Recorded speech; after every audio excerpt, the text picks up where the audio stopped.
নাম ঘোষণা করলেন, কি বলবেন? আমি তো বললাম আপনাদেরকে পরে জানাবো। আমি তো রাজনীতির লোক না, আমি তো পুলিশের লোক। কিন্তু হুমায়ুন কবির তো বলে দিচ্ছেন আপনি আরে আমি ওখানে 40 বছর ধরে ছিলাম, সে কলেজ লাইফ থেকে, সে কলেজ লাইফ। এটা আমি এখন বলতে পারবো না। আমি যদি ক্যান্ডিডেট হই, যদি হিন্দু, মুসলিম, জৈন, খ্রিস্টান যত জাতি আছে সবাইকে সমান করে দেখতে পারি, তবে আমি ক্যান্ডিডেট হবো, আদারওয়াইজ হবো না। আমি চাকরি জীবনে সিপিএম, কংগ্রেস, আরএসপি, বিজেপি যত পার্টি আছে কেউ আমাকে কোনোদিন গালাগালি দেয়নি। মালিগঞ্জ তো কর্মজীবনে অনেক ঘুরেছেন। কর্মজীবনে না, 40 বছর ছিলাম ওই এরিয়াতে। আমার কোয়ার্টার ছিল ওখানে, আমার দাদার কোয়ার্টার ছিল ওখানে।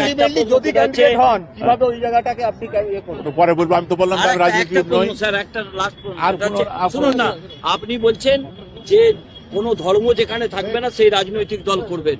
হুমায়ুন কবির তিনি বাবরি মসজিদের শিলান্যাস করেছেন, বাবরি মসজিদ করছেন, তাহলে আপনার নাম ঘোষণা করছি, কি বলবো? আমাকে তো, আমি ওইসব ব্যাপারে প্রশ্ন কোনো উত্তর দেবো না। আমি তো আপনাকে বললাম আমার কাছে কংগ্রেস, আরএসপি, সিপিএম, বিজেপি যত পার্টি ছিল সব সমান। মানুষ, অল ম্যান ইজ ইকুয়াল। তেমনি সব জাতির লোক আমার কাছে সমান। আমি যদি ওইভাবে নামতে পারি তাহলে আমার নামবো, নাহলে নামবো না। তাহলে এখনো সিদ্ধান্ত পাকা নয়। এখনো সিদ্ধান্ত নেননি।